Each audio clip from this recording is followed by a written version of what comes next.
so a different kind of evening, because we're going to be talking about something that we consider totally relevant, but completely different from what we would normally be talking about. But we just couldn't go ahead as we would normally have, as usual, talking about one of the billion and one problems that the fashion industry is facing, or trying to fashion a way forward, without talking about this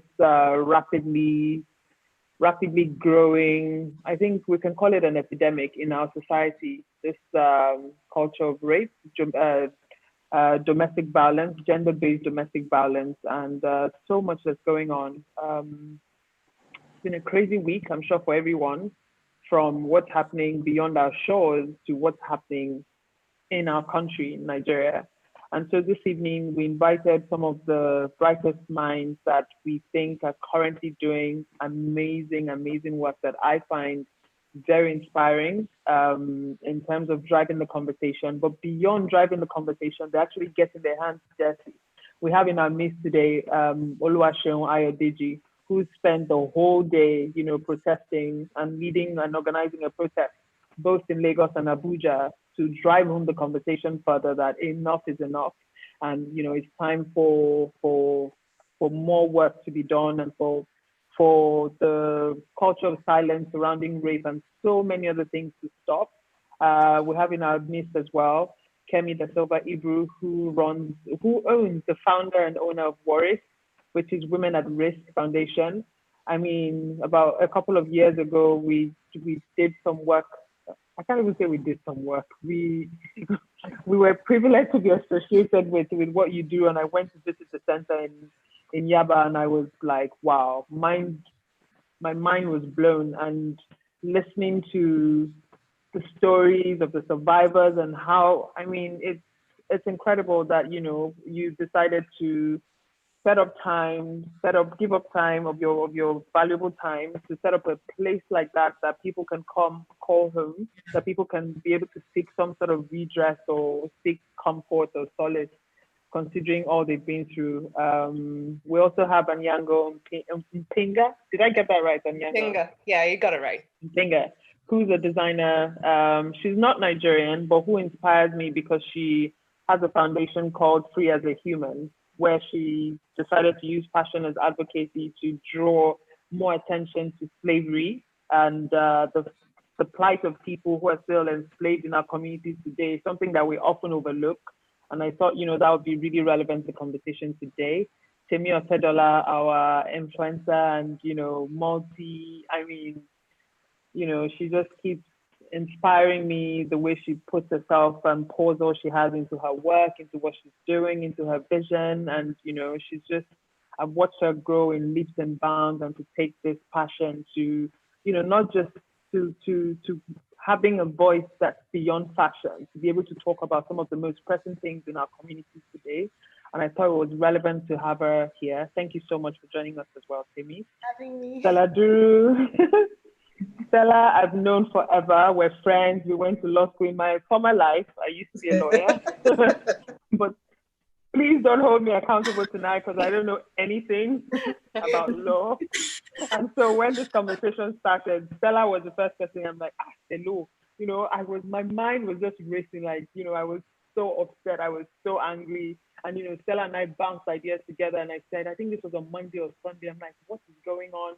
We have to talk about this. We can't just be quiet. And, Stella was like, I don't know if it's just the constitution you need, or we have to think about penal codes. And I'm like, you know the law. I don't. So please, come and educate us. Come and educate us and tell us, because you lawyers have to find a way. Constitution, the executive, everybody within power, has to think or help us fashion the way forward out of this. Women can no longer be subjugated in this country, and people need to have a voice to be able to speak about what happens to them, either in their home, on the streets, or, with people they consider family, friend, or strangers, And then, of course, Osai. So I think one of the first things I posted was from Amnesty International, and I'm like, oh wow, I need to find out who the country director is. And turns out that you also went to University of Lagos. So Stella and I were like, Stella, how do we get Osai? So we're like, oh, Unilag, just a year ahead of us. So we reached out. Thank you so much for joining us, because when I saw the post, I was so inspired that people we're reaching out and reacting immediately, because as we all know, it won't make front news on any newspaper in Nigeria because there's always something that's, more pressing or more important, or that's been paid for. So before I become even more controversial, let's I mean, it's not a question and answer series, it's a conversation.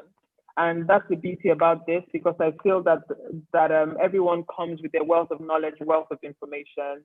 So what are the statistics out there? From what I've seen, maybe, I don't know if it's new or recent, it says 1 in 4 boys and probably 1 in every 10 girls are raped in Nigeria. Is this true? I mean, how bad is this? How bad is it really? Can you please shed some light on this? Well, I mean, the work that I do, what we have quoted is similar statistics to what you've just said, Omoyemi.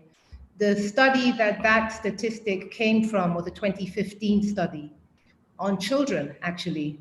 And it's actually 1 in 4 girls and 1 in 10 boys before the age of 18 would have experienced at least one violent sexual encounter. And it goes further to say that 70% of those children would have experienced more than one of these violent encounters. 5% would need some form of access to services, and only 3.5% would receive any. So it's not a recent study, but it's actually the only standard national study that we have and we reference. At WARIF, we tend to run surveys on pretty much all the initiatives that we implement. And so one of the secondary school initiatives that we carried out, we actually sent out 1,200 anonymous surveys to both boys and girls between the ages of 12 and 16. And we were asking the same question: what is, your opinion with regards to sexual violence? Have you ever experienced it? Have you been exposed to it? And so on and so forth. And our results and collated data actually revealed 1 in 3 girls admitting that they had encountered some form of sexual violence prior to the age that we met them. And as I said, this age bracket was between 12 and 16. So do we have a problem? I mean, in my opinion, if I were to wear my public health hat, I think we have an epidemic. Because when you look at a problem that affects 25% of the population, and we're 200 million people, and half of us are women, and 64% of us are under the age of 24. So we're looking at daily numbers as high as 10,000. And this, in my opinion, is atrocious.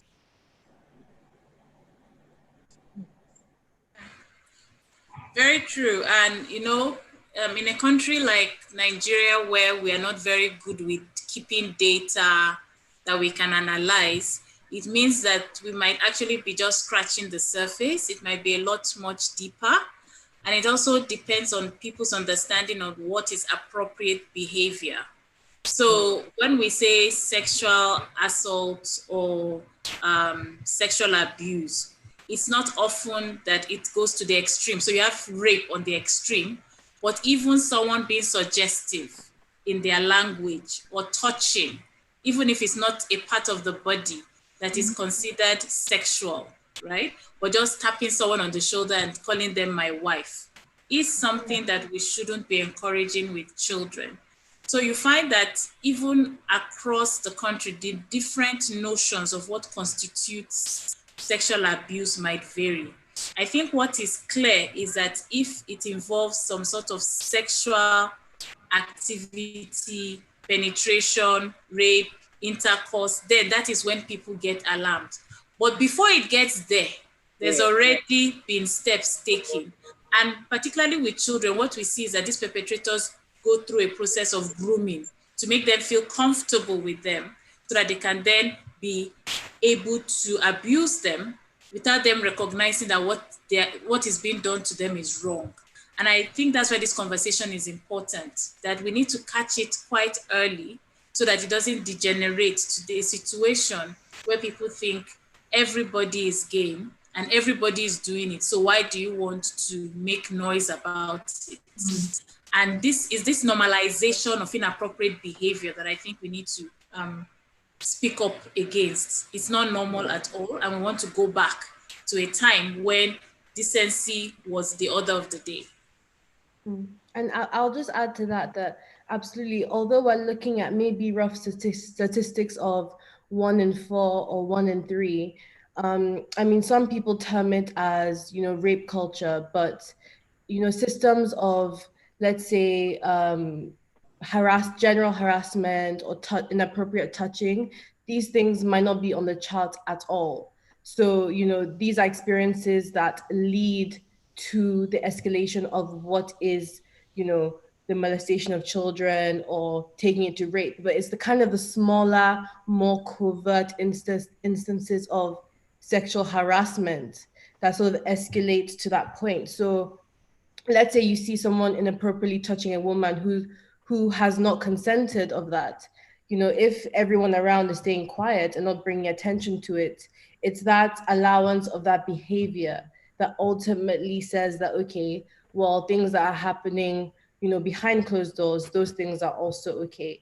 So it's just bringing attention to these instances of, you know, the smaller, more everyday things add to the larger and more prevalent issues that we have with child rape, child molestation. And also the key to tackling those things is educating people from a young age, and, you know, the people around them not staying silent on it. And maybe to just jump in here, I think in addition to educating and, you know, making people aware of things that you could term as inappropriate behavior, I think we need to, I think for the most part, most of the NGOs and companies and activists are actually more focused on dealing with survivors, victims.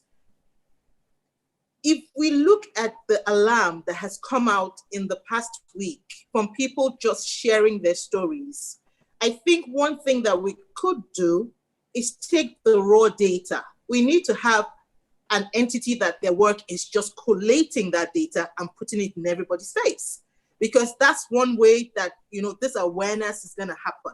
Because if you go and you speak to a few people, most people, you know, we have our culture, we have our tradition, we have religious leanings. So people know what's right and what's wrong.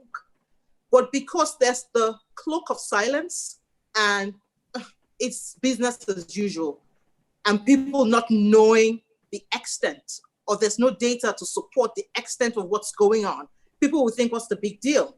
People are more alarmed when they see figures on, oh, this number of armed robberies happened, this number of murders. But we do not have, you know, we're all sitting here and the data we have is 2015, 2014. And no one is talking, this is 4 or 5 years ago.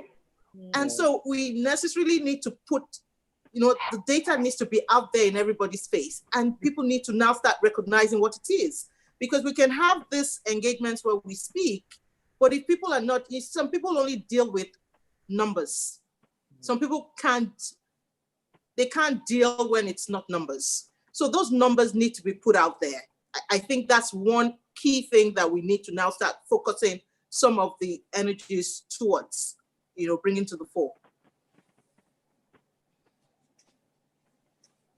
Okay, thank you very much. That's really quite interesting, because we know, I guess we all know for a fact what's going on, but in terms of being able to shift the needle, you know, something that can help policymakers, you know, help us, you know, with trying to advocate or, you know, get our executives, get the right people in power to be able to pass laws that can effectively make, or, you know, create the sort of impact we want. There's got to be more recent, because I realized as well in doing a bit of research that, wait a minute, everyone is referencing, you know, and like Kemi said as well, everyone is referencing data that really like 3 or 4 years old, but we know better.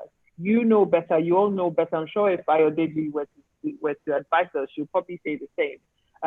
Because you're frequently working with these people and you're able to, you know, make that sort of educated guess to, oh, you know, this is exactly what's going on. But we will probably need to get get the government to commission like a data analytics or something to be able to know and get more accurate, right, Stella, so that we're a bit more accurate. And this can be used to guide or to lead the conversation and hopefully create the change we want. So yes, the statistics exist. The numbers are skyrocketing, but not little or nothing is happening except at the level of people who are trying to deal with people who've been, with victims and survivors, which I guess is necessary if we're to look at it from that angle. Like, so, I mean, for someone like me who's feeling a bit helpless, what do? You have to choose the one that's readily accessible. Should we try and, speak to lawmakers or something, or work with the victims? And I think that sort of left this huge gaping hole that Stella is talking about. So beyond awareness, how do we educate people? How do we create more? Because I think the awareness is there. Thanks to social media, something happens before it hits newspapers. It feels like social media breaks the news and then newspapers, follow up. But how do we educate people I don't even know what to say, because when we say educate people, shouldn't people know that rape is rape? My 16 and 15-year-old daughters were telling me that there's an analogy they use in school. It's like going to visit someone and they offer you tea, right? If the person says they don't want to drink tea, they don't want to drink tea. And if they even reach for the tea and decide halfway through they don't want tea, you need to stop because they don't want tea. So there are ways of educating even children about rape or young adults about rape. So I'm confused. What more? How much more do we need to educate the public about rape, GDV, and all of that? Ayodeji, I'm super keen to hear from you. Considering the work you've done today, can you please tell us a bit about how your day was, and then maybe we'll take it up from there. Thank you so much for, sorry, my voice is a bit cracked, but thank you so much for having me to talk to, to add to my voice to the conversation. Today went well. The protest in Abuja and Lagos was really good. However, we were sort of unimpressed with how the police received us, because they thought that addressing us was more of the Nigerian police force doing us a favor, and less of it's their duty to actually speak to us and keep us updated on the cases that we've brought forward to them. But it was a good protest because people, shared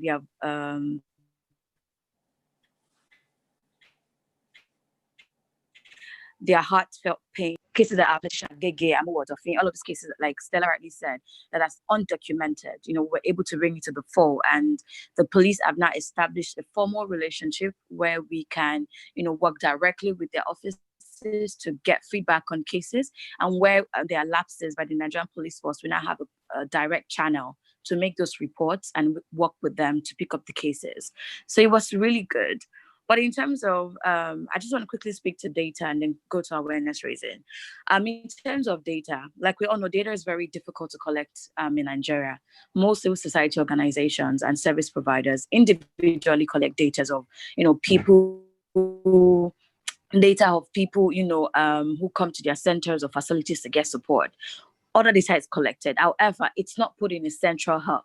I think that's where the problem is. So I think 4 days ago, we started collecting information of all the cases reported online. And that was done by Choma and Dorothy Njamanze. And within 2 days, they had collated more than 70 cases that have been reported online. So I agree with someone constantly collecting that data. But what's most important is the interpretation of that data. Because sometimes when you tell people 1 in 10 girls, or maybe when you tell people 75% of women and girls will get raped, it doesn't make sense to them. But when you tell them 1 in 10 boys or 1 in 4 girls, it becomes personal. So I agree with data collection, and that's something we're definitely working towards. But in terms of awareness creation, I think one thing that we have heard in terms of, reaching out to stakeholders, either in the grassroots or on social media, is the fact that they know this message or these messages, but they really don't want to accept a new information. So when we say no means no, they know that no should mean no, But when you flip that information to say, no does not mean convince me, then you begin to understand that they really don't understand what no means no really mean. They just feel like, oh, that's a tagline. When you say no, it means no. But no also means don't convince me. I mean, when I say no, it means no. So we did that flip and we realized that most people don't actually understand what consent is. And for those who know what it is, they are very practical, or they are very situations only. And what do we need to do differently? Is that we need to go into different communities. Social media is great, but enlightening people in communities, engaging religious leaders, teachers, whoever it is, to tell the truth. I think one place I have realized that doesn't really speak the truth is religious institutions. And these are places where when, people want to do confessions, forgive me, Father, for I have sinned, speak my son, or I have beaten my wife, or I have, done this to my wife. What you hear is, oh, your sins are forgiven. But that's not the conversation we want to be having. Your sins are not forgiven. You've committed a crime, and the church should feel responsible, to take action and to enlighten you much better. Imagine if everyone who goes for confession gets a message around consent and gender equality and violence against women and girls. If they get a different, messaging than they have been hearing before, maybe we can begin to move forward. Imagine if every pulpit is declaring that they do not stand with violence against women and girls, and the conversation changes from what women are wearing or where they wear to actually men stop using your power and your opportunity and your exerting control over women and girls. I think until we have those sorts of places taking deliberate action to speak about this issue, we might not necessarily move forward. Because if I speak to an individual in the community and tell them, rape is bad, respect women's body and bodies and bodily autonomy, but then when they go to church, the conversation is about women submit to your husband. That's what the Bible says. It's contradictory, and these people listen more to religious leaders than they listen to CSOs sometimes. So we need this bodies actively supporting the conversation, and maybe from there we can move forward. I would like to stop there. Thank you very much for saying that. And yes, I read. I think I read something, while doing a bit of research, that actually in Nigeria, about 35% of women and 35% of women think it's okay if you get beaten by a man who forces himself on you, your husband. They think they're deserving of it because you're not supposed to withhold sex from your husband. And 25% of men in Nigeria agree, and it's possible that religious institutions encourage this thinking. So they also have quite a bit of work to do with this, to encourage women to begin to see themselves as not necessarily subservient to men, but, to see themselves as humans and don't blame themselves. It's okay to be married. I mean, look at Brimo, who's a music artist. Did anyone see that tweet like a couple of days ago? Or was it, sorry, Twitter. Sorry if I keep referencing Twitter, guys. But this really went viral, where Brimo said something about if a girl is quiet, that is consent. Meaning, if silence is means consent or something really weird. And one of my girls shared this, and I thought. Okay, so I was going to jump in there, Omoyemi, to speak to 2 points. I think one of the points that Shehu mentioned is on this whole conversation around awareness, we have to, take a few steps back and look at our culture. And I'm not talking culture of Igbo, Yoruba, culture. How are people brought up? So for the most part, most girls, the narrative is usually if you agree the first time, you're cheap. So most men will tell you, or most boys will tell you that when women say no, they just want me to push harder because they really like me, but they can't be seen to agree on the first date. So that's a culture that most people have grown up with, because most families will teach their boys that it's okay to sow your wild oats, but the women must remain virgins. So no one wants to talk about sex. Sex is the taboo when you're speaking to women. So there are women that want it, but because they don't want the narrative to go out there that they're cheap, they say no. So most boys have grown up, because I've had conversations trying to hear from women and also to hear from men. Why do you guys think when a woman says no, she's just joking? Incidentally, someone shared with me a few days ago, 2 girls chatting on Twitter. And one of them was like, a guy that doesn't, after the first day, doesn't chase me after that, he's not serious. So you see, those are conflicting signals. That's the culture. That's one culture that is Nigerian, where girls don't immediately come out and say, I want this, because they don't want to be viewed in a particular way. And boys read that to mean that I need to push. That doesn't then mean that we should accept when a girl says, no, no, no, no, I don't like you, I don't want you, and then you violate her. There are those, there are different areas and different things that feed into this. That's one. Secondly, I think what was the other point I was going to make?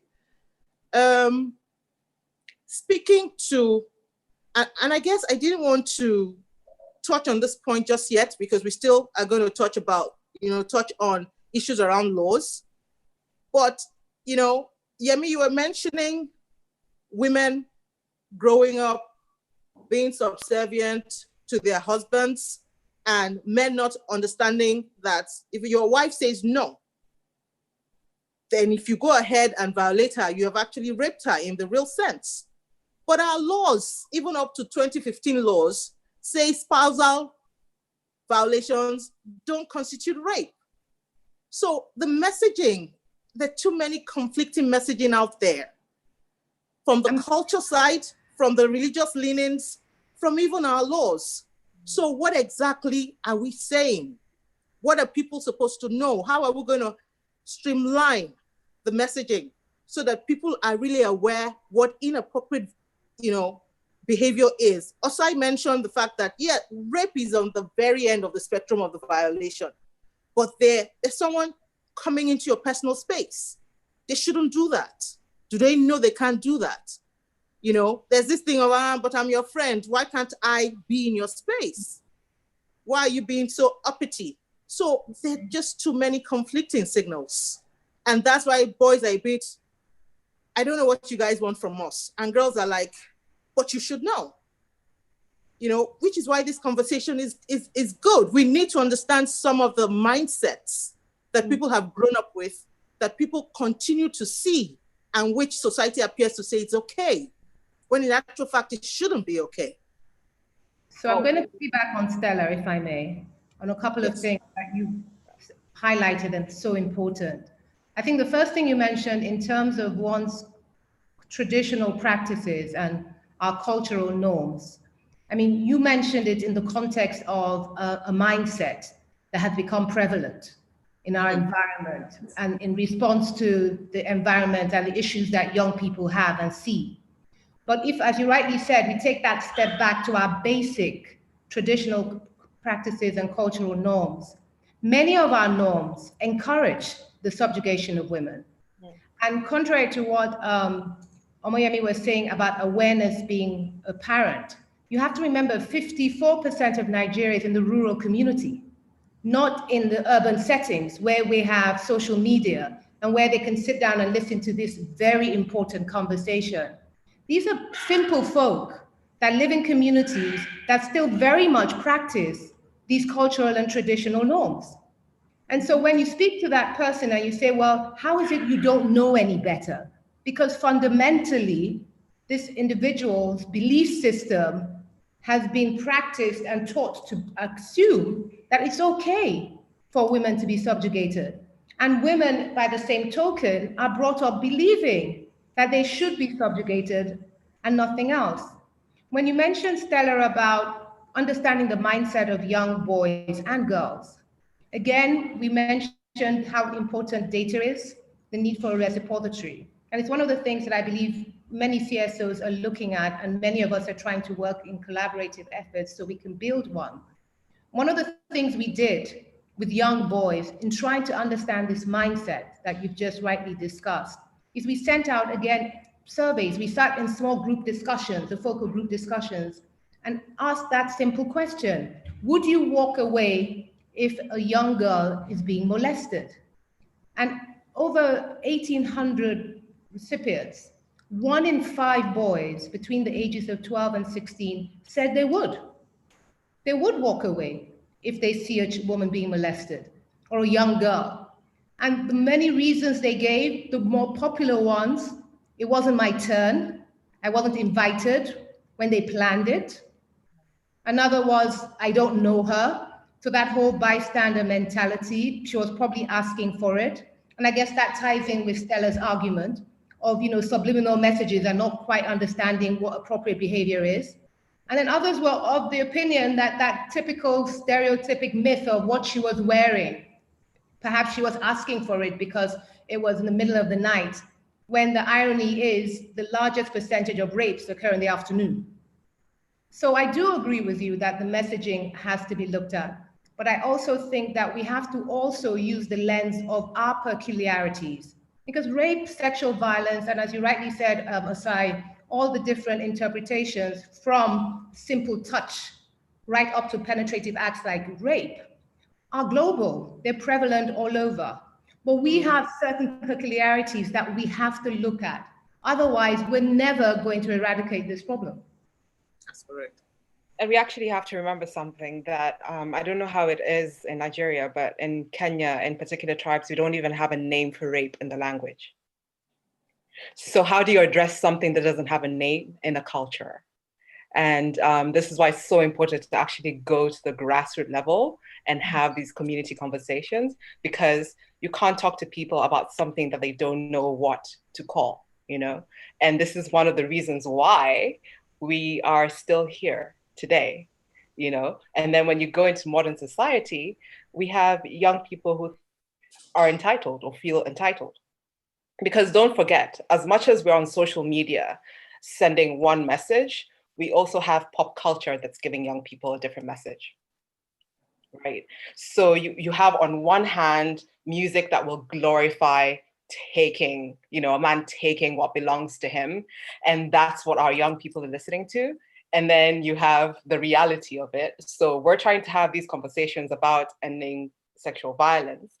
But then, the people that young people look up to, or people in society generally look up to, it doesn't even have to be young people, are giving a different message. You've even had people in the government, when they're giving their speeches sometimes, not really being on the side of women and equality.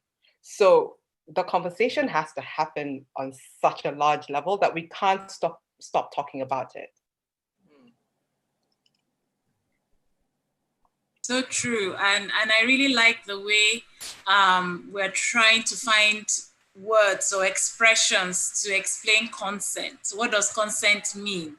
If you could understand no, yes, because they've been brought up to believe that certain behaviors are expected of girls because of the way they are brought up.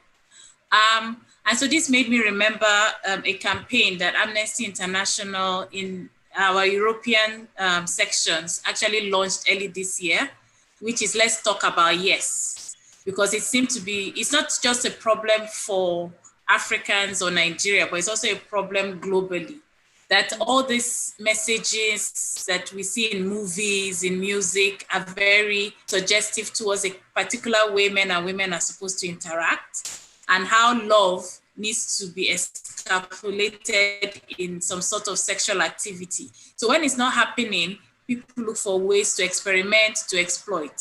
So, but I also want to put this in the framing of the values. And I think this is why we're struggling in Africa, because traditional values means we respect people, we respect spaces, we recognize and note that certain things are abominable. There's nobody you talk to about rape that will tell you it's a good thing, right? So the the tension we're experiencing is because we believe everyone should know the right thing, and we assume that because we are all good people, we won't do this thing. So they can't believe that someone who they perceive as good has done something abominable. And that is why they're not able to move beyond the current state to actually punishing this person, especially when we live in such, in a society where we value men and boys more than women and girls. It means that if someone tells you this happened to me, do you believe them? You would rather believe a man first before you believe a woman. You might think she's making it up, and that is, I think, is the root of the crisis. Because if women think they're not believed, they're not going to talk about it. The guy thinks, okay, this worked out fine, so I'm going to do it again and again and again. So the epidemic we're seeing is because we've never addressed it. And so it's now staring us in the face. And like what I shared earlier this week, that women are not safe anywhere. It's happening in the home, it's happening in schools, it's happening in places of worship, it's happening on the street. So at what point will we face the reality that we need to start changing this mindset and changing this attitude? And one way is by showcasing the trauma that victims go through. The fact that, and I know this is not about her, but if we look at someone like Busola Dakolo, who has spoken truth to her experience, years down the line, she still has very traumatic memories about what happened to her several years ago when she was a teenager. That tells you that it doesn't leave the victim. So why do we want to harm our sisters, our mothers, just because of a few minutes of pleasure, when for them, it goes much longer than that, right? And that, I think, is the reality we all need to face. And it's not just women facing it, it's men too. And I like the fact, Stella, when you pointed out that religious leaders have a role to play, because they are the ones that are the keepers of morality, keepers of values. So how do they share this and how do they stand up? Because we have examples in our culture and in the religious texts that tell us this is bad. But it's just that we're not calling out the perpetrators. And that is why impunity is actually thriving. And that is those solutions we want to see, and to see who is bold enough to take it. And that is the call that we hope people will be able to take and not be a bystander. Take action, do something, say something. Let's stop this from spreading. And just to touch on that, I'm sorry, Temi, just very quickly. You see, this thing it's about naming and shaming.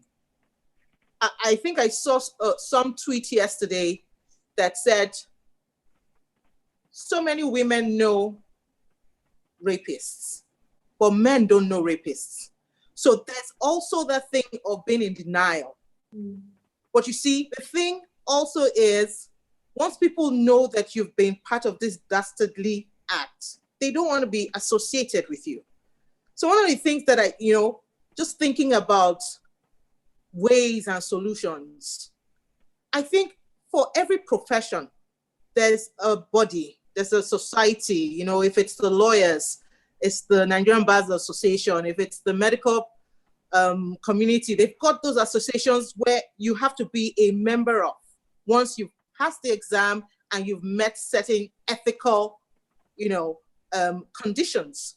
I think one of the things that we need to put in is to, clearly state that if there's even an allegation of such sexual harassment or anything along those lines on your part, is now no longer the victim to come show that happened. It's for you, the applicant, looking to come into the distinguished body of professionals to, come and tell us that you're innocent. If everybody starts to do that, as a lawyer, that being a lawyer is not just going to stop with me passing the bar.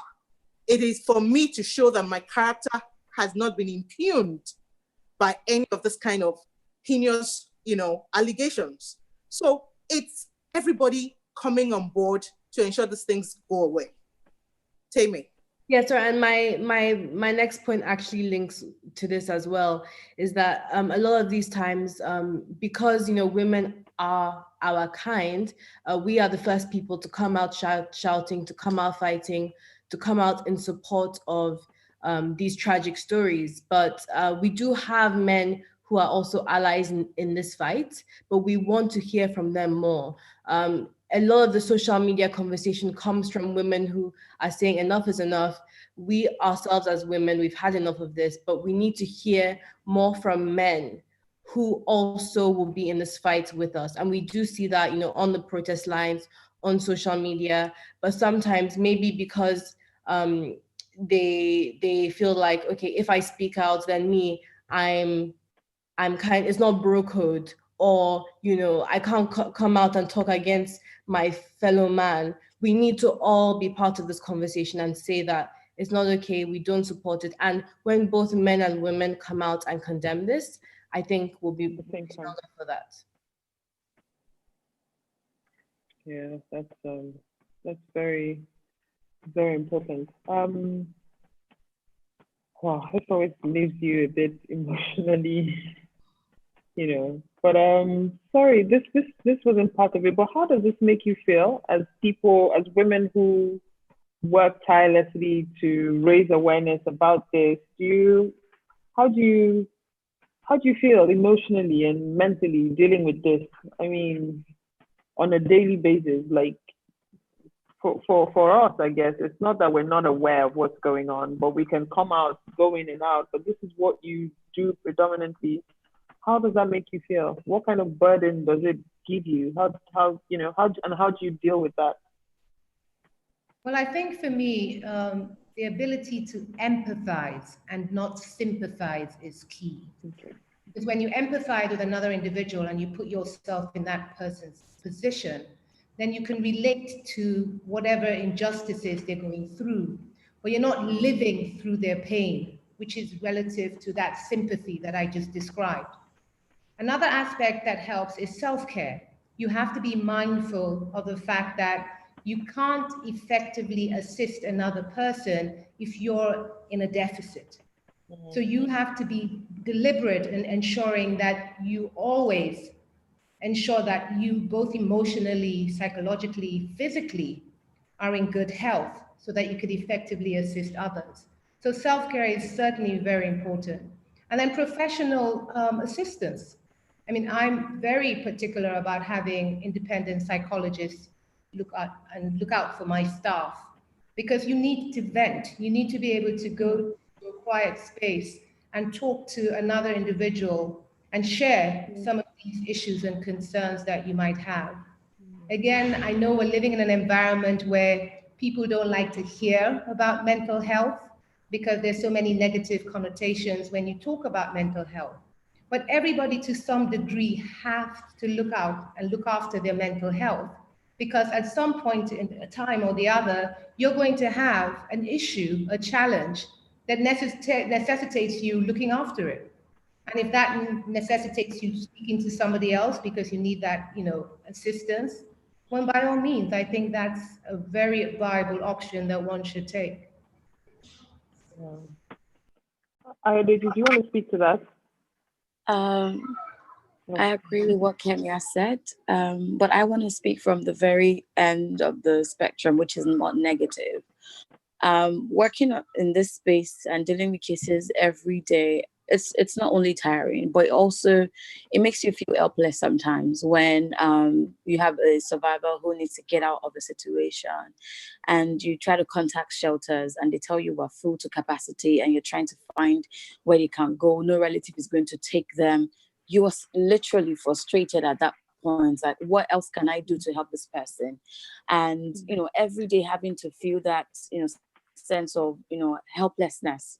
It's mentally draining, and also I wouldn't want to say physically challenging as well, because it's like you can't do anything to help them, and it makes you feel like you failed, that client if you can't address that specific need. So for example, the client reaches out to say, my husband is the breadwinner of the family, is raping our 2 daughters. And you tell them, okay, I will take you away from that situation. And then they ask you, if you take us away, how are we going to feed? Okay, I will set you up with a business. And then they ask you, if you set up us with a business, how long will it take for us to make profit to survive? What more can you do? You literally feel like you're failing them because you can't determine how they're going to make enough resources to for themselves, and it's like a trial and error, because you don't control the economy to know that this will work for them or would not work for them. So for me, it's the daily feeling of or the daily feel of, did I let this person down? Did we do all that we can to support them? Are we partnering enough across board with other organizations? Because Stand to End Rape Initiative doesn't only support survivors in Lagos. We work across Nigeria. So sometimes it's like we're stretching ourselves. And when we tell a particular client, I'm sorry, we can't take your case, would like to refer you, they tell you, no, it's you I know. Don't refer me to anybody else. Anything you can do to help me, do it. But you're like, I am really limited in what I can do, right? I don't want to fail you. But they're like, no, it's you I know. So you're trying to, make contact on ground in maybe like a far Zamfara state, for example, trying to get lawyers on, trying to make contact with the Nigerian police force. Those ones are not, forthcoming. At the end of the day, the survivor sees your organization first. Whether the other partners fail them or not, it's you that they see.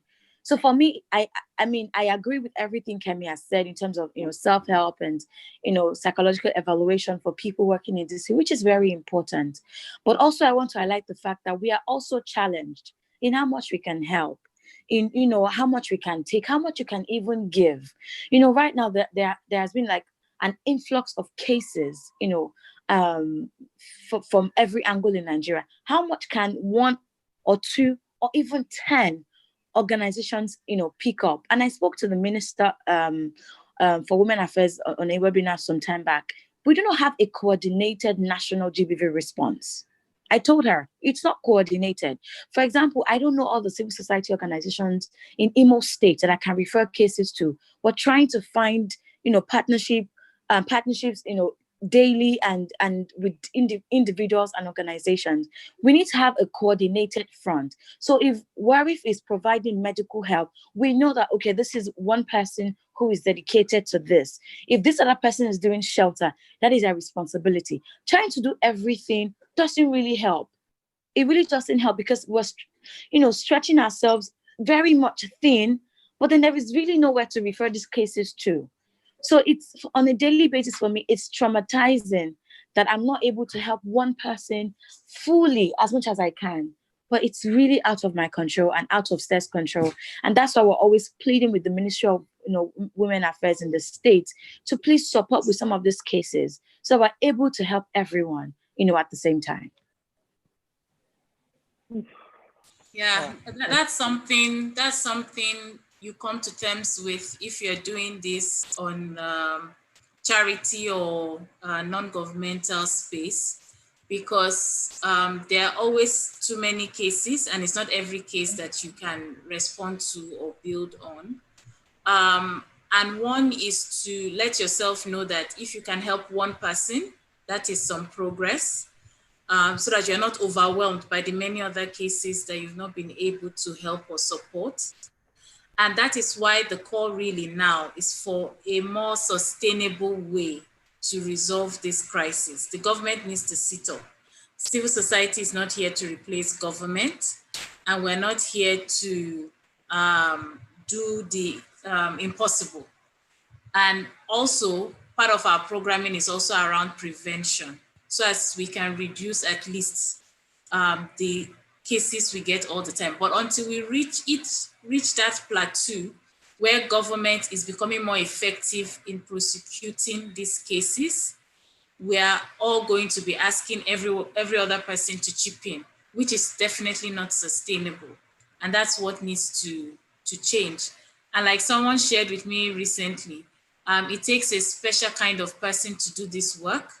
But like Kemi said, it's skills, it's training, and it's also a willingness to help and assist without actually entering into all the emotions and all the situations victims find themselves. You need to be able to detach yourself from it, not in a cold way, but in a way whereby you recognize the help they need, and you're able to be the independent and unbiased listening ear to their cases.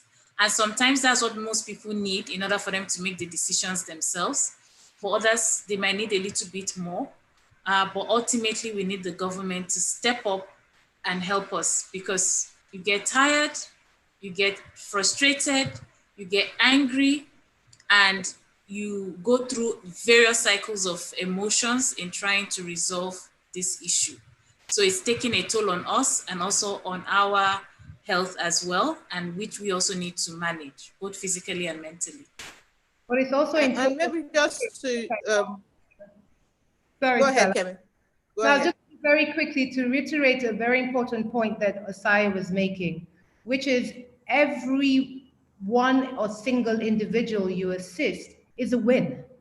When you're dealing with a problem of this magnitude and your approach is survivor-centered and you're trying very hard to address all the different aspects, we can't work in silos. We have to leverage off partnerships, collaborations, not just as civil service organizations, civil service, not just as NGOs and non-profits, but also in collaboration with governmental agencies. Because, for example, another point that I'll very quickly touch on that Osai said, the accountability.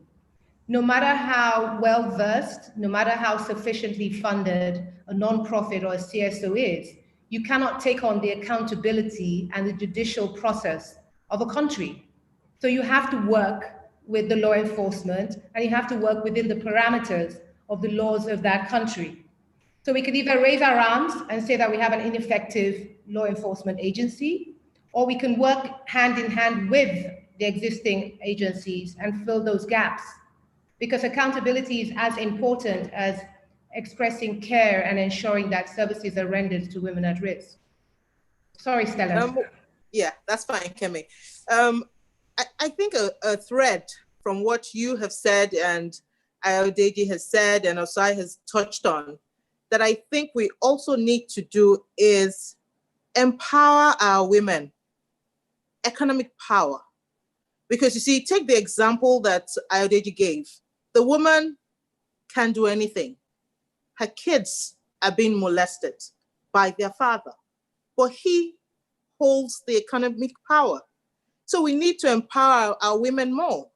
You know, women need to start, appreciating that, if you are empowered and then something like that is happening in your home, you have the right to protect and preserve those kids.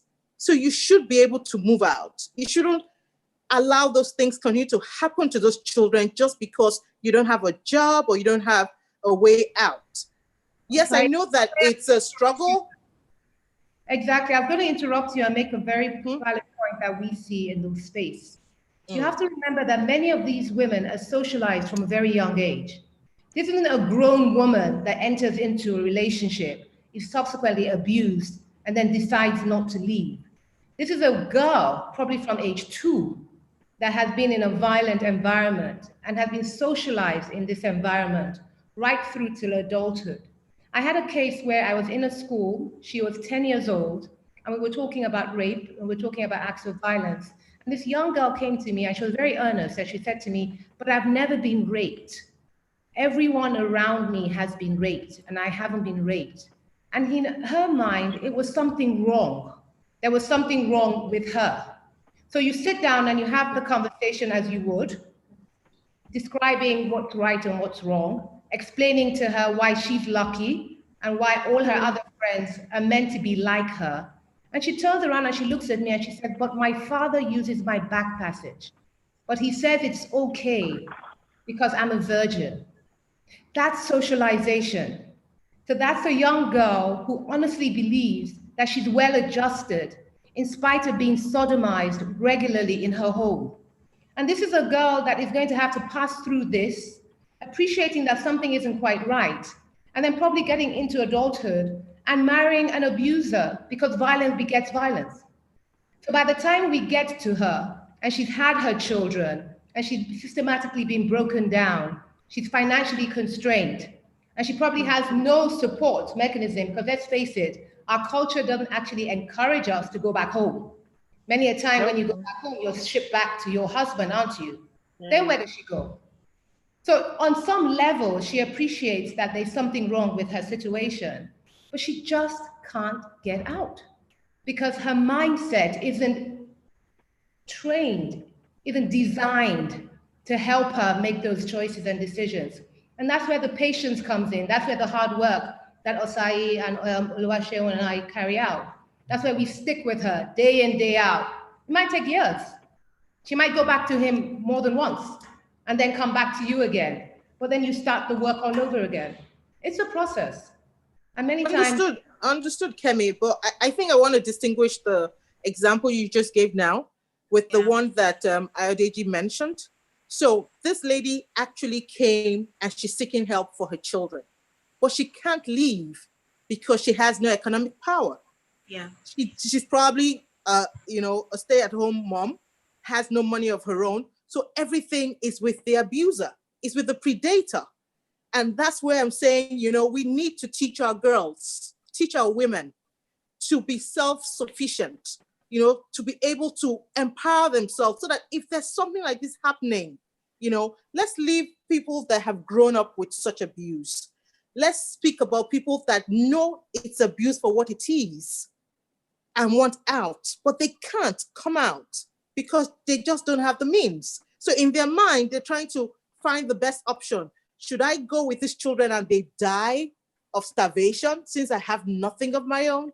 Or I just keep them in here and just turn a blind eye? So that's where empowering women, get your own, be able to be self-sufficient, have a job, have a trade, have something, have that, what some people call vex money, so that you can live. But Stella, don't forget that part of children. But don't forget that part of it is the abusers actually sometimes deliberately want the women in that position. It's part of it. Yes, so that they're financial, so it's a combination of everything. So sometimes it's not for lack of trying on the part of women like that. It's probably part of the subjugation, mental, physical, all of that, to keep her in that place where, she has no choice but to constantly seek his validation, seek his help, and have those conversations in addition to being abused physically, abused, sexually, and, it's a combination of all of that. So sometimes I some of the things I've read or some of the stuff, information out there, you can, and I think there's a group called FIN or something. So, so sometimes it's not that the women don't want to leave. There have been situations where people have probably even offered money to put them up and all of that, but the woman, because it's a combination of a mental, physical, and they just cannot, walk away. They can't walk away from that. And that is on another level, which is where the paradigm shift, the work has to be more mental sometimes than, do it this way. It has to be, which is why I think I agree a bit with what Kemi is saying, that it has to be, they go, they come back, they go, they come back, it's like a paradigm shift. You're working on their minds, mentally, like, this is habitual, this is what but this doesn't mean it's the only way. There's another way, and you have to constantly educate them. And we do some work with Freedom Foundation, with SHF trains, and it's quite interesting. And they come into the facility and they learn how to sew and make clothes. And one day, apparently the girl reached out to, apparently we didn't know that an ex-boyfriend lives in Apapa, we're based in Apapa, and she went to see him. Guess what? They usually bring them from the center. They drive them in a bus and bring them to the facility, right? And then they take them back at the end of the day. So this girl, we had no idea that she'd gone on a break. And of course, they're entitled to break, lunch break. That after eating, she knew the area and went to look for her boyfriend. Do you know that the day after, 24 hours after, she'd been removed from that place of abuse, mental, physical, whatever, and she'd been placed in a completely different environment where she'd been for several months, completely away from the life she knew. And she came back to a physical space that she looked around and realized, oh, this is one of our usual hanging spots. Stella, this is a woman that, she was working somewhere, that life, you lost that life, and she went to visit him. The day after, when it was time for us to send them back to the center, she was gone. She went back to a man, to an environment, to a community that assaulted her, that abused her, and she was out of it. She already had a job. she had a job, she had like not a lot of money, you know what I mean, in that context, but you know, so sometimes I think it's their mind. So you can actually take them out of that oppressive environment, but sometimes it's a mental thing. Yeah. Actually, that's one of the things we've been trying to look at with Free as a Human, because, you know, we work with girls who are basically survivors of human trafficking. And one of the things that my partner organization, Heart Kenya, does is rescue the girls. And then, you know, there's a psychological help that they give them. But one of the biggest issues that wasn't getting addressed was what happens to them after they leave the shelter. Yeah. So with Free as a Human, we're basically coming in to actually set up a mentorship program, an apprenticeship program, so that each of the girls that makes it out and has gone through all the support from counseling, you know, healing, and basically like, you know, the process of getting them back into society can be matched with different organizations, whether, you know, it's in tailoring, whether it's in photography, whether it's in coding, to actually actively get them into work. Because a lot of these women are disadvantaged. They're not going to be able to go to school. But if you teach them something that they can actually, you know, get employment with, and partner with organizations that are consciously also working to hire them. You know, if you're going to take them to a coding institution or a school, it means that they're matched with someone who can hire them after, to really make sure that that care is getting them to a point where they're going to be self-sufficient and not go back. Because even with trafficking, it's very, very likely for someone to go back to find themselves as a victim of trafficking again, because of, you know, could be disposition, it could be just a lack of income, and when it comes to trafficking, it's, you know, basically a lot of the girls actually trapped into it, you know, but it happens in different levels. So it is important to actually work on the empowerment and getting them to be self-sufficient. Yeah, just at least for them to have something to stand on, rather than saying, oh, we've come, we've helped you, we've rescued you, now go back into society and your families will take care of you. Because chances are the family will take them in 1 month, 2 months, and then they're going to have to, you know, figure out a way to eat. Yeah. I mean, and just to quickly, oh, sorry. No, please show. I've been talking all day. Oh, okay. And just to, you know, add to that, I think we need to, I've mentioned this a couple of times in our Lagos group. I think we need to shift how we remove women from abusive situations. So when a murderer kills someone within society, we don't remove the society and put them in a shelter. We remove the murderer and, you know, put them where they ought to be, whether they're arrested or put in holding cell, whatever it is. When someone abuses their wives or their partners or whatever it's the case may be, it's time we begin to remove the abusers from the homes. I'm literally tired of us taking the survivors out of their safety, even though it's an abusive environment, but that's still their home. How about we move those who are abusing them and then support the women within their home so they have shelter? I think once a woman has shelter, it makes decision making much more easier for her. But if she has to be taken to a shelter and she's thinking, okay, after 3 or 6 months, where do I go? Right? They begin to say, okay, you know what? I don't want to speak up about this abuse. I will just manage within my home because my home is my safety. So I think it's high time that we change the dynamics and take out the abusers from the environment and leave women in their homes, and we can support them within their homes. And the abuser can go to jail or wherever it is they need to go to. But we need to stop taking women as if they've done something wrong out of their own homes, whereas the abusers are so comfortable, still have a roof over their heads, and survivors or victims, whichever the case may be, are trying to find how to pitch their lives together.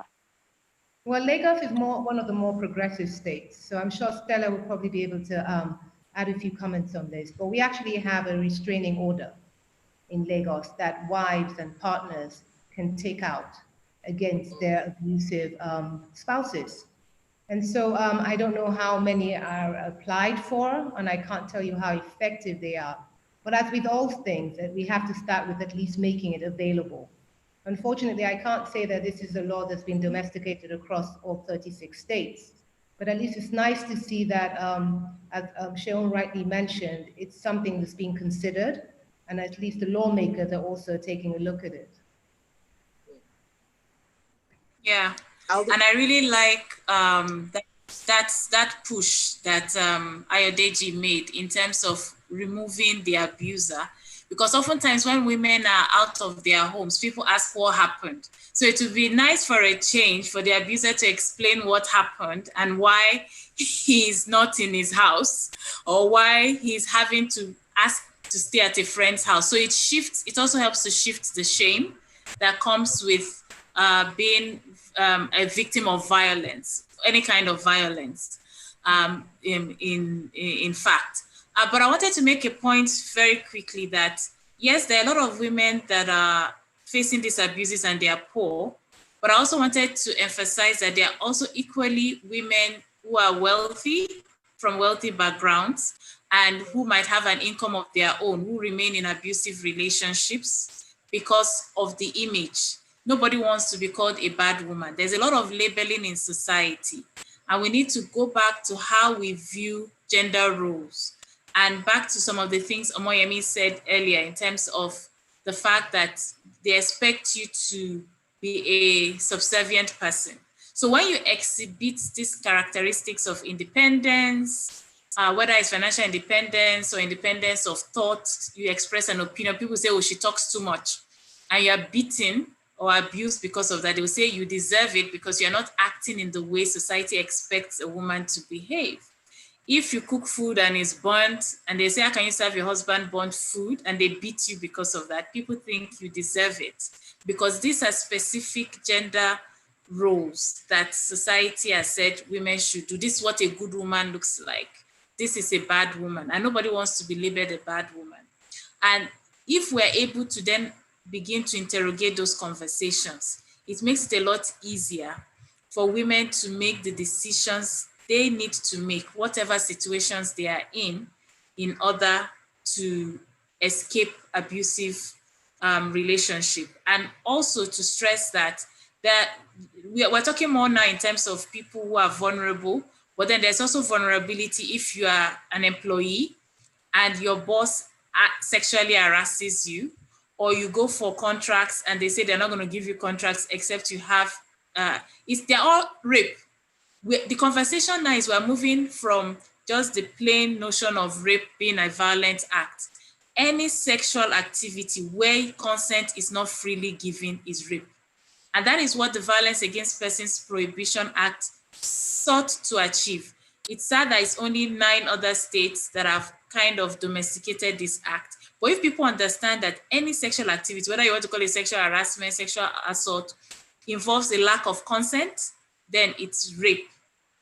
We might begin to challenge this notion that it's not a small joke anymore. This is a serious issue. And maybe just to jump in there, Osai, the question continues to be, what's consent? I don't know if you saw some of the activity on social media about if you type in the age of consent in Nigeria, it's 11 years. And there was a lot of uproar. 11, most of the women screaming, they have daughters that are 11. How can you, they don't even know how to, wash their clothes well. So how can you say she would give you consent? And maybe just touching a bit more on the issues around laws that protect children, girl children, boy children, and women in Nigeria. There are too many conflicting provisions.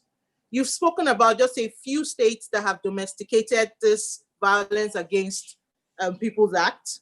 Let's talk about the Child Rights Act. How many people, first and foremost, there's the whole uproar about the fact that the act can only apply to the FCT because it's federal legislation. Mm-hmm. So certain progressive states like Lagos State now have their own child rights law, and some states have done that. For those that don't have it, now that act says the age of consent or a child is someone that is below 18 years. So basically, it's putting the gate at 18 years. Anyone below that is a child. So for states that don't have that, they would have to, if they're situated geographically in the north, they would have to fall on provisions, penal code.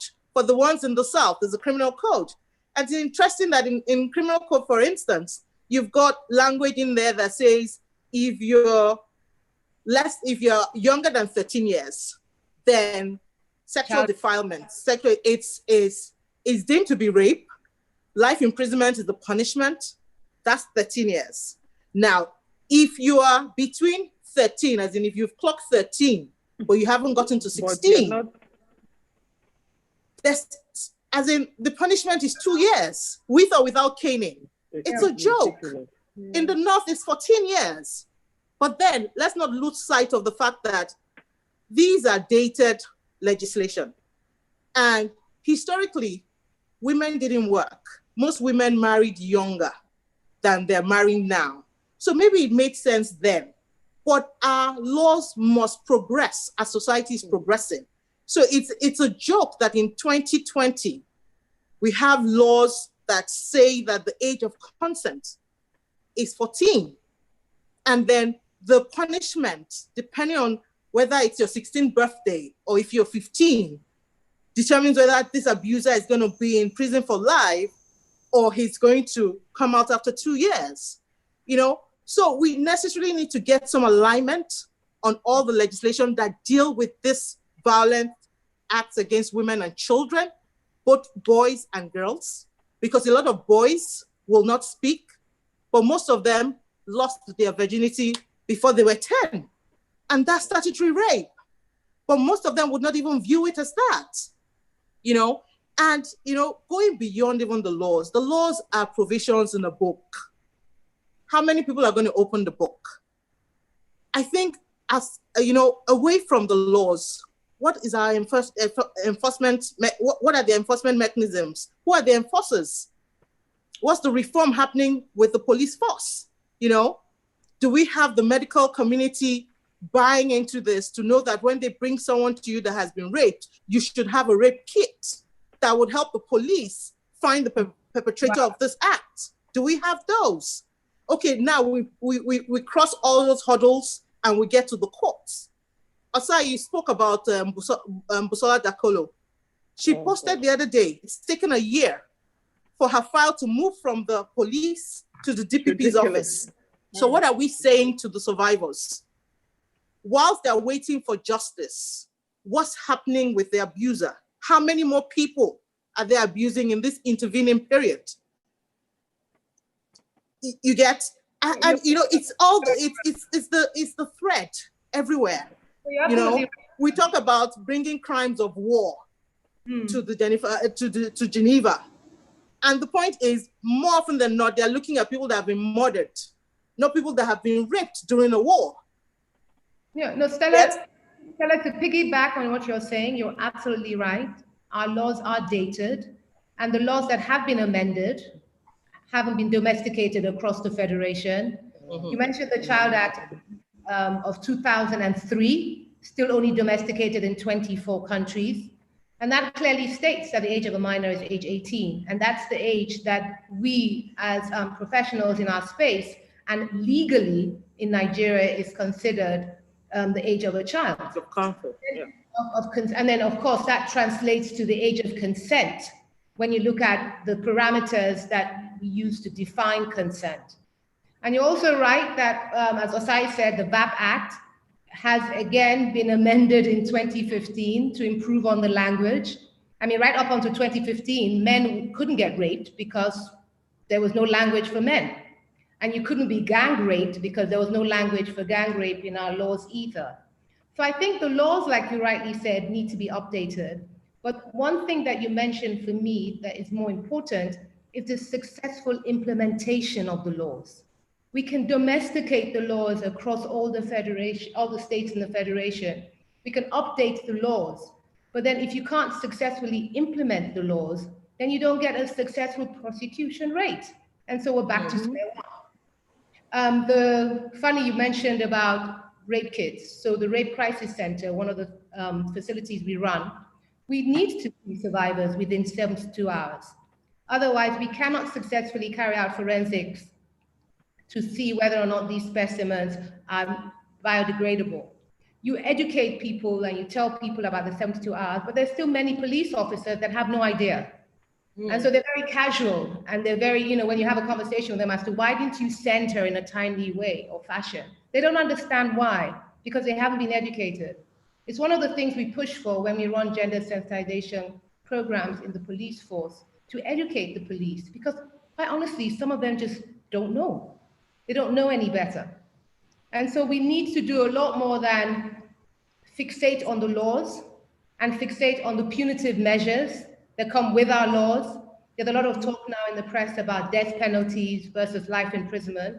I mean, these are all commendable conversations, but again, I think on a more practical level, we need to successfully implement the laws. We need to ensure that survivors are being seen in a timely fashion. And then we need to ensure that we're pushing that needle, as Omoyemi rightly started the conversation with, in the right direction. Yeah, if I can just jump in to clear this topic that had been trending about the age of consent in Nigeria being 11. That statement is false.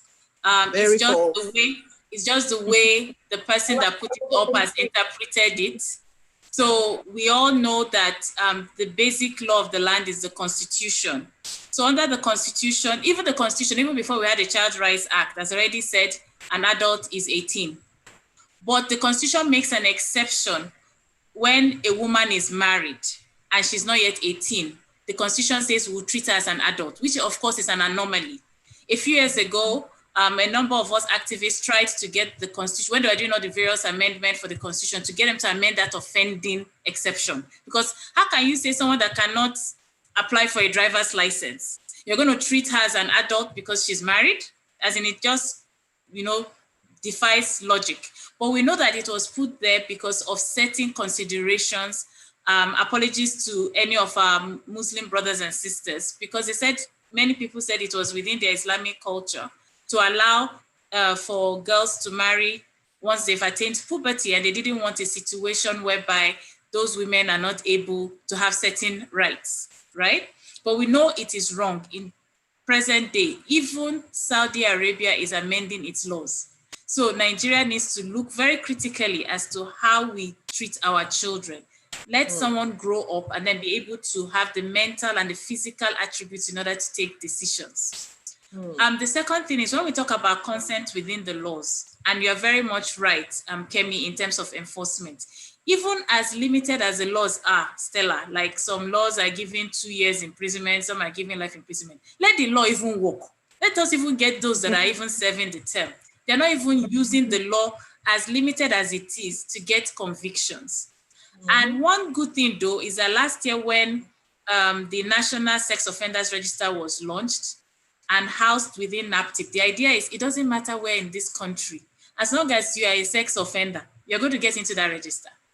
So it doesn't matter whether they gave you 2 years life imprisonment, suspended sentence, you're going to get into that register, because it's time for us to start naming and shaming, and enough of all this nonsense. It's just that we now need to make sure that that register does the work it's supposed to do, and people will not use their position or their proximity to power or to raise unnecessary sentiment, or is somebody from my tribe, is somebody from my religion, in order to make sure the publicity we need to make with the sex offenders, we miss it up. And that's something I think we can easily begin to monitor to ensure it works.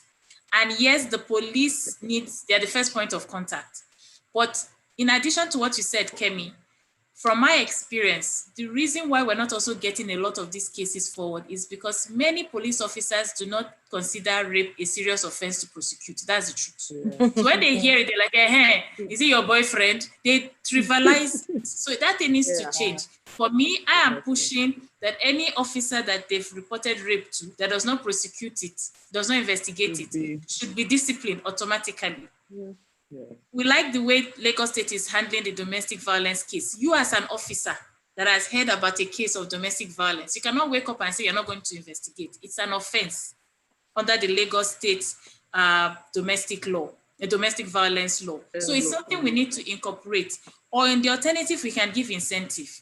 If you're investigating gender-based violence cases, then as an officer, your case will be fast-tracked. we're going to give you extra funds. But that funds, for them to tap into it, the state government and the federal government needs to give the police money. They need to give them resources that they monitor, because we also know corruption is a big issue. But if they know that that money is going to be monitored and they have to present the case, I think we will make a big step forward.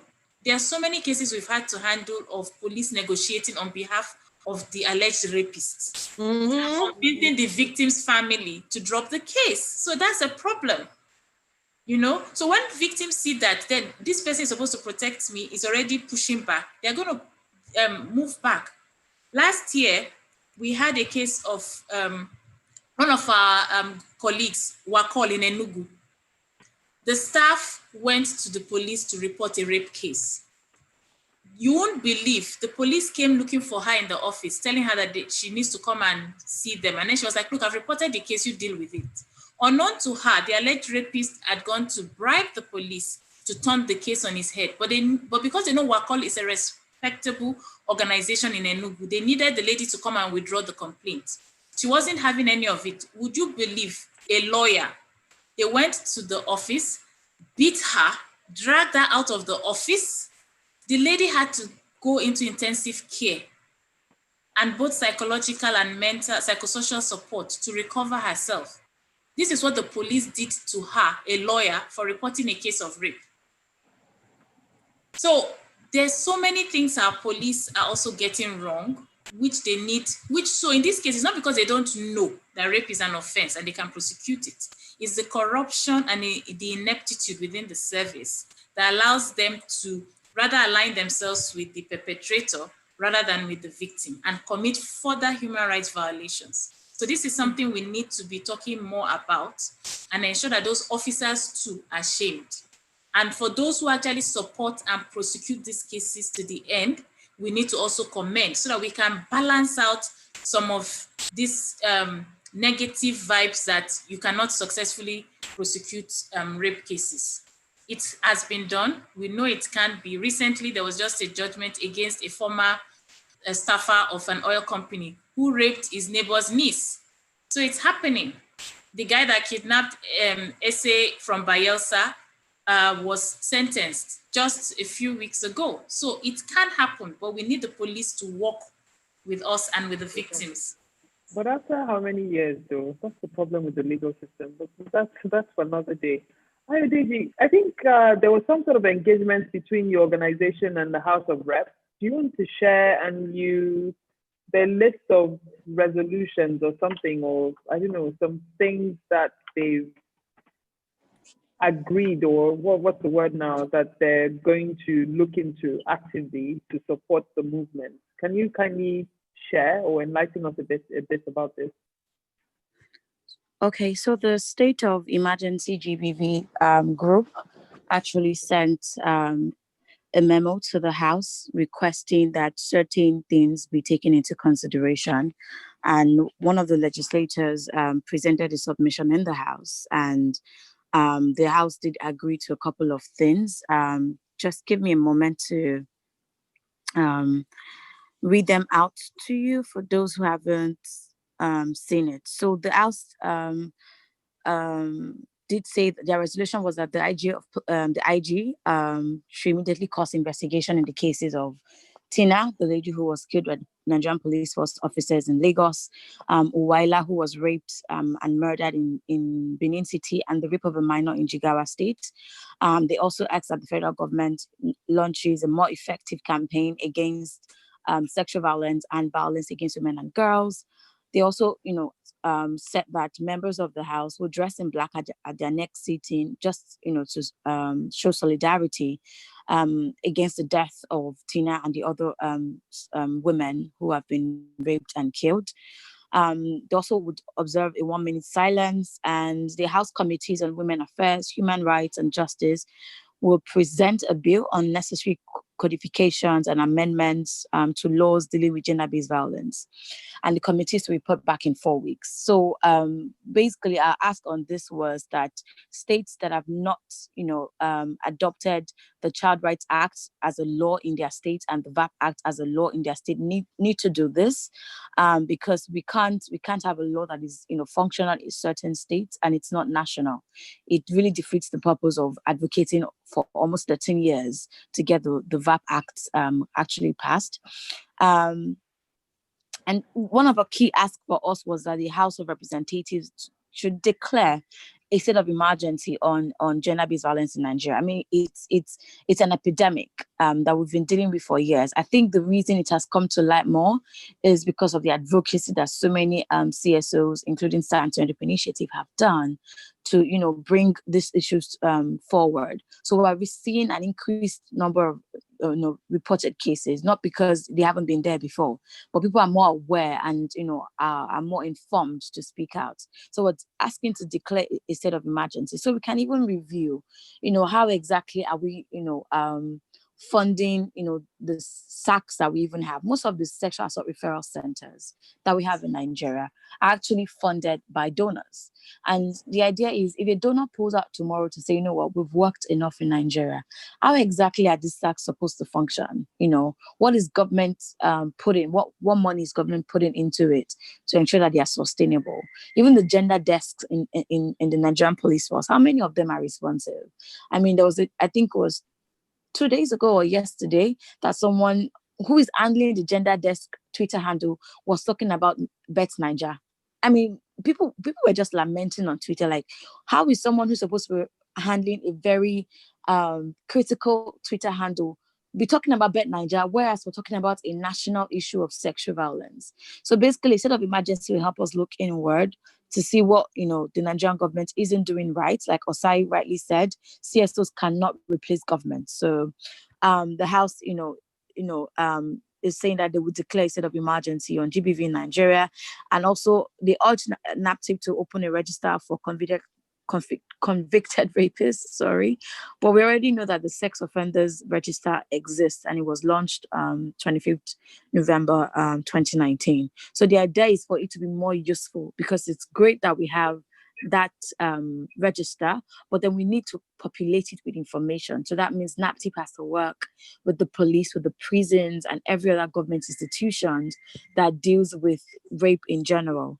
They also urge that the judiciary should speedily address inconclusive rape cases that are pending in courts, and federal government should provide test kits for rape victims in all primary care centers across the country. And it's a very, very useful ask that we made, and we're very happy that the House of Reps actually presented this, and it's their resolution, which we're very grateful for. But we want to move from just resolution to actually practical steps, and we are going to be following up with our contact persons in the House of Representatives and also Senate, because the next point of contact for us is the Senate. We're going to be following up with them to ensure that all these resolutions don't just end there, that actually we begin to see the change that we're demanding. Thank you so much for sharing that. So, well, I guess that means dialogue is already happening, right, with at that level, right? So let's just hope that our civil liberties organizations will be able to ensure that they follow through, and I don't know, so we're not back here 10, 20 years having the same conversation about not having adequate legal protection for gender-based domestic violence. I want to talk, ask Temi real quick, because sometimes I feel that with the work that we do, it's easy for us to just get just totally wrapped up in what we're trying to do or trying to advocate for in fashion. I mean, the last week, I mean, not just fashion, there's been a global outcry for Black Lives Matter, but sometimes it's easy for us to isolate ourselves and focus on it as from how it affects the industry. But increasingly, we realize that it cannot just be isolated. It's got to be something that's generic. So how do you think that fashion can continue to contribute to some of these conversations and to advocate for change beyond beyond how it affects us or the work that we do on a daily basis? And how do you use your platform to do that? Yeah, so actually in the last year, I guess, my platform has moved from solely fashion to more general media and Nollywood, actually. So that's how I began reading all these stories and researching, is because the project I'm in, that's coming out later this year, is based on the sex for grade scandal that came to light last year. And that story takes place on a Nigerian campus, but that's a story that many women in our society know. So that's really how I started hearing these stories, speaking to students, and getting people reaching out to me saying, I don't have anyone to speak to about this, and they felt that they could DM me or message me and tell their stories. And they kept on saying, can you please speak on this? Because, if I speak about it, then, people won't believe me, or, maybe because of your platform, it might be a bit more corroborated. So I just started thinking that, this project would be coming out, and this is a subject that means a lot to me. So I would be doing myself a disservice, and, the people that potentially could start hearing about this a disservice if I didn't say anything. And, what's the point of having a platform if you don't use it? And I feel like, these subjects can be very taboo. So we need to start the discussions. And even though they are difficult discussions, the more people talk about it, the more that we can all come and face, the situations that need to come across. And, regardless of, me having a fashion background, just as a Nigerian citizen, I have to lend my voice to the subject. And, I actually wanted to bounce back with a question, hearing all the amazing work that's been coming from WARIF and Amnesty and Stella, I would just love to know, just on an individual level, because people keep on asking me, okay, so we can do donations and, we can talk about this openly on social media, but, what else on an individual level can we do? How can we be of service to your organizations? And, is it just, continuing spreading the word, and people with platforms coming out and speaking about this, how can the ball continue to roll on an individual level? I think I'll start with that response to Temi. You mentioned awareness. I think I speak on behalf of the rest of the ladies on the call by saying awareness is key. We need to continue to place a spotlight on the issue of gender-based violence, even after the newsreel. Right now, social media hashtags are powerful because that's the beginning of a conversation, and that's when a social movement is defined and it begins to grow. But I think for us, if I may speak on behalf of all of us, what's more important is how do we then transfer that social movement into tangible, practical action points? How do we take that big, loud voice, that collective group of people, and that outcry for justice, and how do we then put it into practical services and address the practical issues so that we can then successfully tackle the problem? You mentioned education, I believe, and education is another important tool. How do we educate not just the environment, the community, the family, the individual, so that we start changing that narrative? We start as parents, how are we raising our children? We start as responsible neighbors and aunts and friends. We speak out when we see the injustices, as opposed to being that bystander that assumes, well, if it's not happening to me or mine, then I really don't have to participate. And then we have to be more deliberate in our partnerships and in our collaborations. On this call alone, I mean, we have amazing people that are doing amazing work. From Kenya, Nigeria, the fashion world, I mean, the gender-based space, we have Stella, a lawyer. So why can't we have more of these groups, these coalitions, as I call them? Not just to have the conversation, but to start the change that's necessary by coming together and deliberately saying that, yes, we will then work together.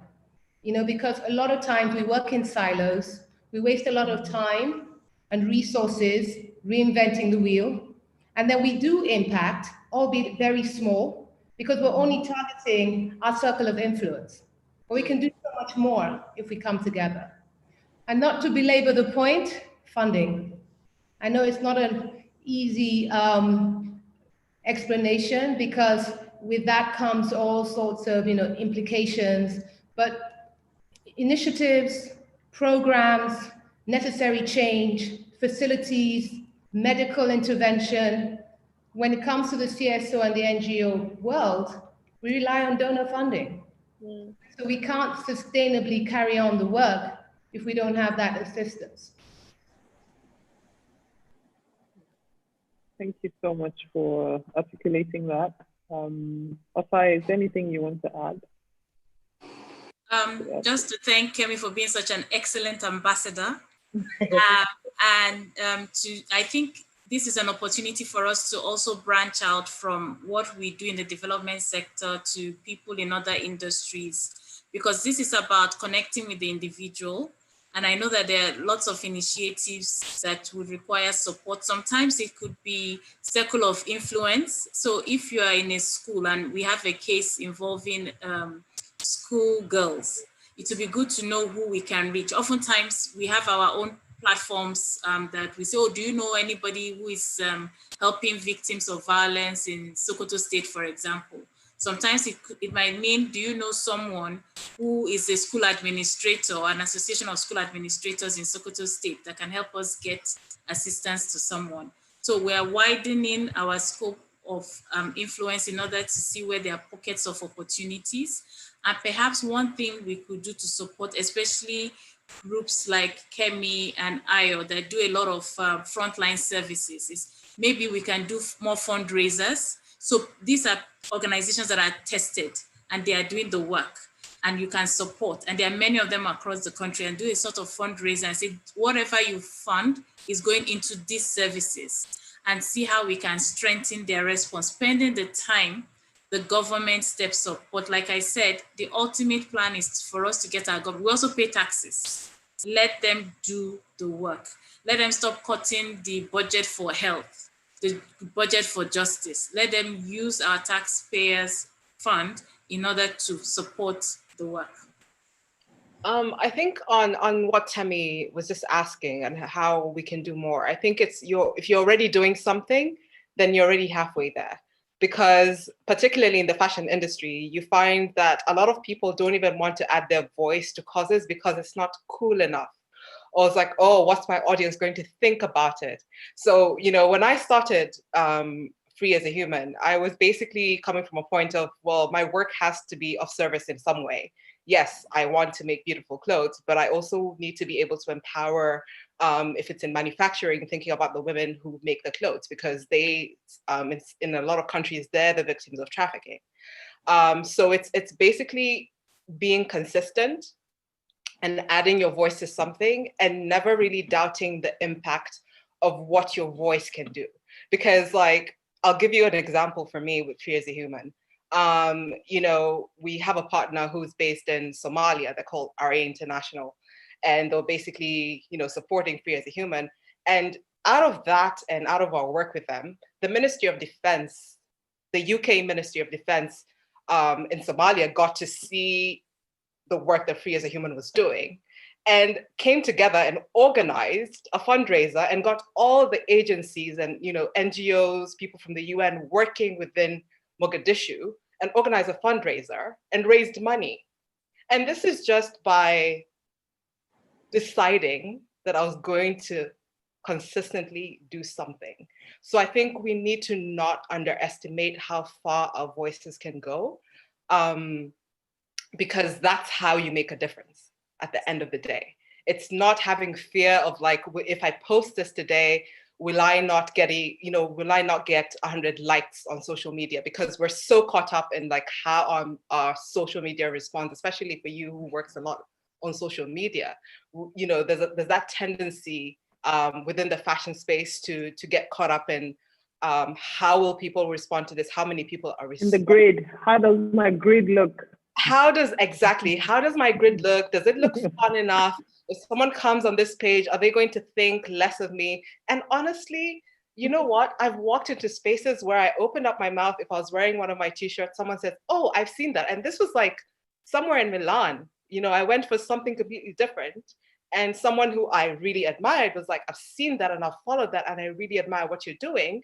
And you know, and for me, it was like, oh, you know, because when you're doing something that you're passionate about, you tend to forget that you're making an impact, because sometimes your impact is not tangible.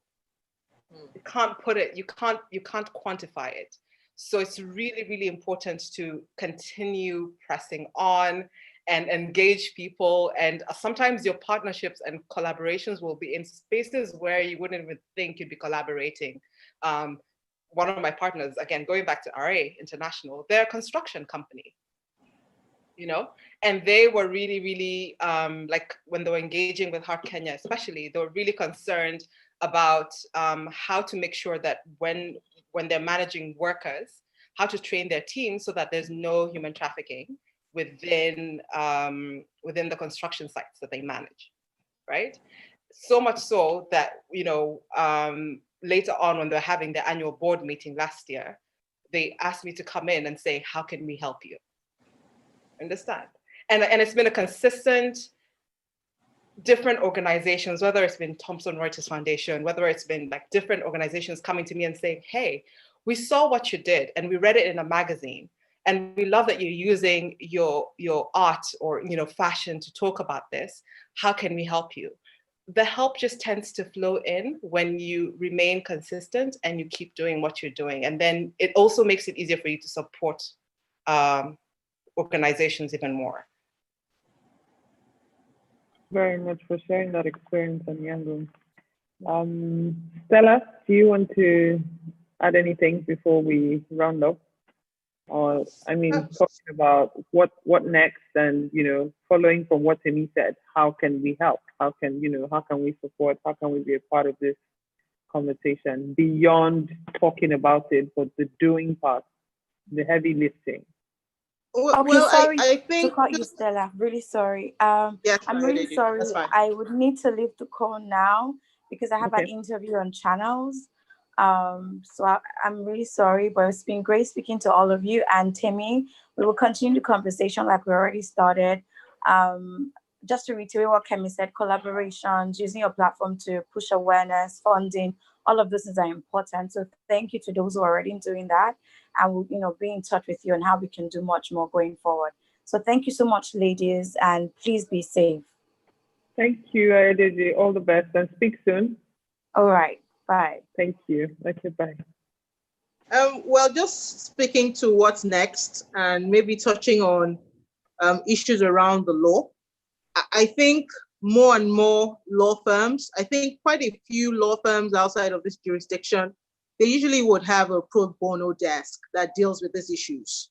That, you know, you're contributing hours, not money. So that's your own contribution. You don't necessarily need to bring funding in the traditional sense, but have like a few lawyers that are available to provide the legal support to, you know, the frontliners, if I would use that word, fighting and trying to get these things to basically go away.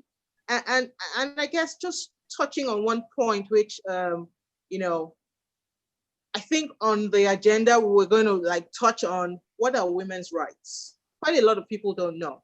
Every right fundamentally that a man has, a woman has, a child has, it's guaranteed by the Constitution. So the right to dignity of person, of not being tortured or in inhumane treatment is guaranteed for you as a woman.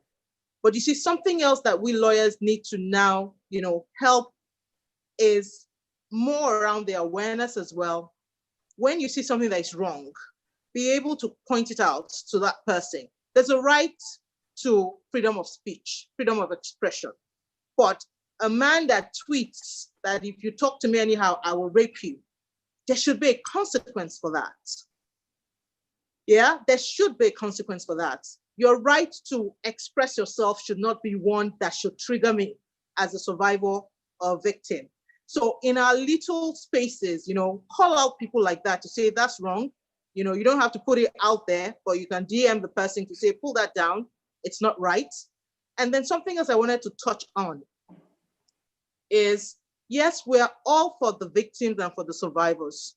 And in ensuring that we get justice for these vulnerable people in the society, we must indeed put structures in place that go after people that haven't suffered any of these things, but because they have a vendetta against one man or one woman, they come up with spurious claims, or they feel malicious prosecution of persons that are innocent.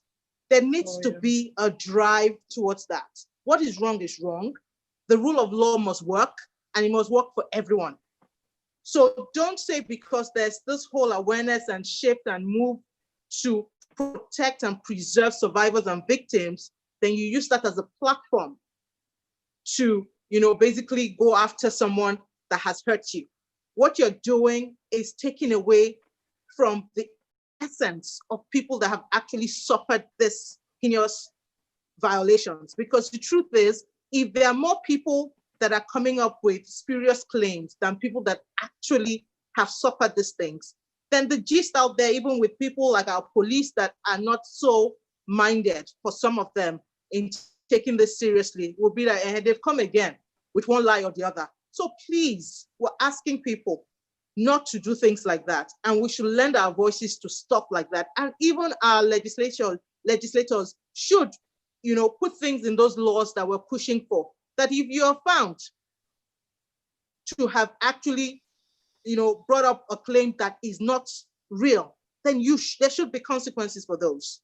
We all need to take ourselves very seriously. The mindsets needs to change, and people need to understand and appreciate that it's not business as usual. Thank you very much, Stella. Yemi, if you let me, I just wanted to just share with Temi and the others, and for those who are also watching us on this panel, that Amnesty International recently put up a petition for UWA and Barakat. And the idea is we want people to send in their petitions, and then it will be collated and sent straight to the President and the Attorney General of the Federation. We want them to take a concerted effort to investigating these two very high profile cases, but other cases of rape. So that could also be one way people could help. We want the attention and the momentum to continue, and getting numerous people to fill that petition would really help us to make a case for them to view this as a national emergency and to address the rape epidemic in Nigeria. Thanks. And then just one more last point from the legal point. I think also helping in ensuring that this predators and perpetrators are brought to book. Whilst we know it's a burden and it's actually quite tough for these victims and survivors to actually relate what has happened to them, the quicker you bring these matters, the better for the case, because of the burden of proof that is very huge, that needs to be, that is on that victim to show that there is indeed a case. So the longer, whilst there is no statutory bar to when you can bring a rape case, the quicker, the better, to help us get these people off the streets. Thank you so much, ladies. These are powerful submissions.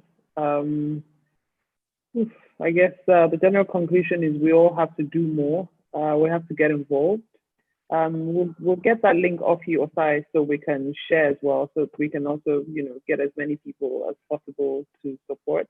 I hope this conversation won't end here. Like Kemi said, that there will actually be a meeting of minds to probably explore further how we can support your vision and support the work that you do in our own little way. So I'm here, and I promise to be more helpful and and more active with these things, and not be a passive, we're here now and then, the distractions of life, and then you drop it and then you come back.